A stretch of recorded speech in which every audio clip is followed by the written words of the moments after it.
So, today we're going to be looking at some medical items. As you can see, we have a variety of medical items, and these are going to help the player survive. And so, see, we have some IV bags up here, we have some injections, some bandages, some bottles, all these medical items. So, first, we're going to be looking at some of the bandages. So, as you can see, there's a large bandage, there's some gauze there. So, what we're going to do is we're going to give ourselves a little bleed real quick. So let's see, which we'll choose right here.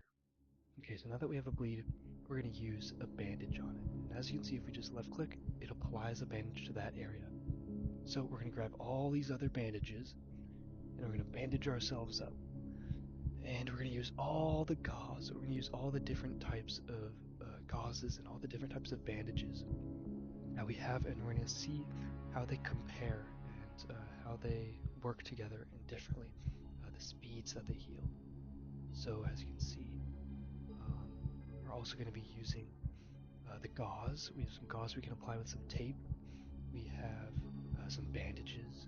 So we have a little butterfly bandage. And then we also have a small, just like a band-aid bandage you'd see every day.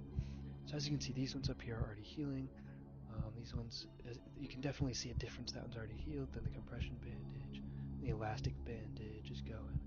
The gauze roll, the hemostatic gauze is doing pretty good. That compares really well with the elastic bandage. And we can see the gauze roll is still kind of struggling. So those two are kind of fighting. That one's doing pretty good. And yeah, that one's still healing. And so yeah, we can definitely see some competition between these bandages. And it's going to give the player incentive to find better bandages since they heal bleeds faster than other bandages. So now we're fighting between the gauze and all these different bandages, and we can see all these other ones have started to heal. We have the control group right here. That one has nothing on it, so that one's still taking quite some time to heal, or to bleed, to heal. And those two, that one's fighting. So it's all healing up pretty well. But now we're going to look at how they compare with the wounds, how they compare healing the actual wound itself, as opposed to just the bleed. So we're going to give all these different bleeds, and we're going to just go through, and we're just going to give all these different wounds to all these different bandages. So as you can see, these ones are already starting to heal up. These ones are going pretty fast. The band-aids aren't healing them that fast, but we're still going. We're still looking like we got a lot up here. The large bandage is probably the best bandage we have so far.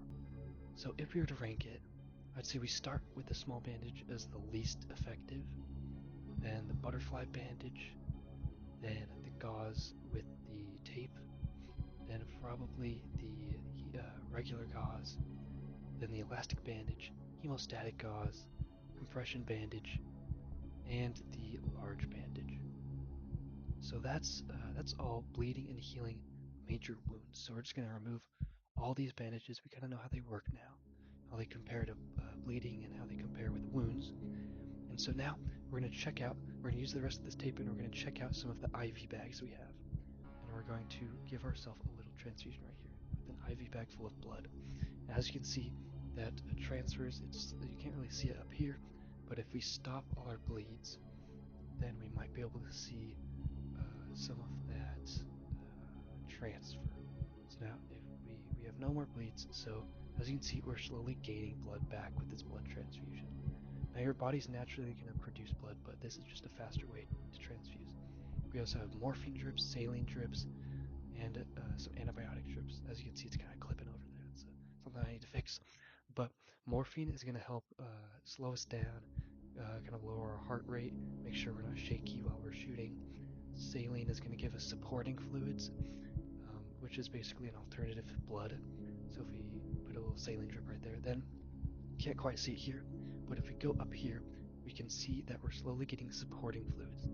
And you'll be able to see that once we get enough, that we get enough supporting fluids to kind of visibly see how much we have. Then we also have these antibiotics which help treat our wounds. So actually we're going to do that. We're going to give ourselves a little trip for antibiotics. As we can see, now all of our body parts are now treated, and they can reduce infection, they can treat infection. That's how that works.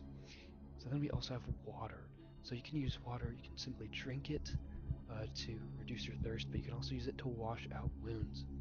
So what we're going to do is we're going to come over here and we're going to add dirt to our wound. There's a variety of different contaminants we can add to our wounds, but we're going to start out with some dirt. And dirt, as you can see, is a small contaminant. So what we're going to do is we're going to take that water, we're just going to dump it onto that wound, and boom. Now it's completely cleaned of dirt because we just washed it out with some water. Now what about a bigger one? Let's take out a bullet. Well, we're going to take some little pliers and we're just going to yoink out that bullet. Just like that. Now what about lots of pieces that we can take out? Well, let's go to another medium one. The buckshot pellets. So you get shot with buckshot and you got some pellets in there you gotta remove. So you take them individually one by one and bam, they're all out. And so then up here we have some injections. We have adreno, which is going to give us adrenaline, and then dedreno, which is going to reduce our adrenaline. We have a morphine injection. It's going to help us slow us down. The Salcoag 4 is a way in a high intensity combat situation where you want to inject blood and saline at the same time. It's just a quick fix to make sure we don't bleed out. And so we're going to do that real quick. We're going to get rid of this. We're going to drag this back. And as you can see, what we're going to do is we're going to use that a couple times. And as you can see, our supporting fluids go up and our blood goes up. And you can even see that right here. And that will help us make sure we don't die as soon as we get shot. So as we can see, the dipstick can actually increase the condition of a particular body part. So certain body parts are going to go down in condition as we use them as they get damaged, and so to improve their condition and improve their condition and make sure they don't get shaky, we're going to use that dipstick on them. So additionally, there's also bottles over here, and so what we're going to do is we're going to get rid of all this treatment, and we're going to take off this antibiotic drip, and what we're going to do is we're going to make sure we're not treated, and we're going to just dump isopropyl alcohol in this wound. As you can see, it treats it just from that alone. And so now that we have that, what we can also do, something very unique, is instead of just dumping it directly onto the wound, you can apply it to gauze. So I dropped both of them on accident. Okay, so what we're going to do is see we have some isopropyl alcohol in this bottle, and we just dump it onto this gauze roll. And so now if we come over here and we put the gauze roll onto a wound, then bam, it treats it there and then, and that can reduce the chance of infection in the future. You can do that for clotting powder as well. Clotting powder is going to increase the speed of bleed clotting, so your bleed's going to heal faster. Water again there, and then iodine. Iodine, it's going to do the same thing that isopropyl alcohol does, except it's also going to reduce radiation. So as you can see, if we just dump it on the wound, it got rid of the radiation damage, and it treated it. We also have isopropyl alcohol wipes, and these can increase treatment in local areas, but they're less usable than things like direct isopropyl alcohol in a bottle, things like that. Then we also have a tourniquet, as you can see. So if we add some bleeding here, the tourniquet stops the bleeding really fast. That's actually quite fast. So we're gonna lower this to a level 3 bleed, and as you can see, it's already starting to heal that bleed really fast. See, it's already starting to fade out. That means it's already healing up. So that's how we can see that it heals much faster than something just as simple as gauze. We also have some more pills here. We have some blister packs. All these different pills, some lactobacillus. We have some charcoal tablets to get rid of water impurities. But that's about the only pills that we have. We have Immunoplus and some other things. But we also have these two items. We have sew and thread, the needle and thread. And so that's going to allow us to sew up our wounds. So as you can see, I think we have a large wound right here. The tourniquet doesn't heal wounds, and so even though it stopped the bleed, what we're going to do is we're going to take our needle, because we have 1,000 yards of thread, and we're just going to sew that wound up. Boom. It's going to start healing that up really fast. As you can see, it's already starting to fade that out, and yeah, it's going to heal up real fast, especially once you sew it up. And you can do that with any part of the body. So now we're going to move on to bones.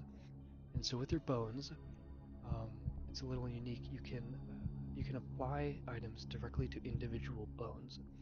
So what we're going to do is we're going to cause a little fracture right here. We have lots of different types of fractures. We have simple, transverse, oblique, all these different types of fractures, as you can see.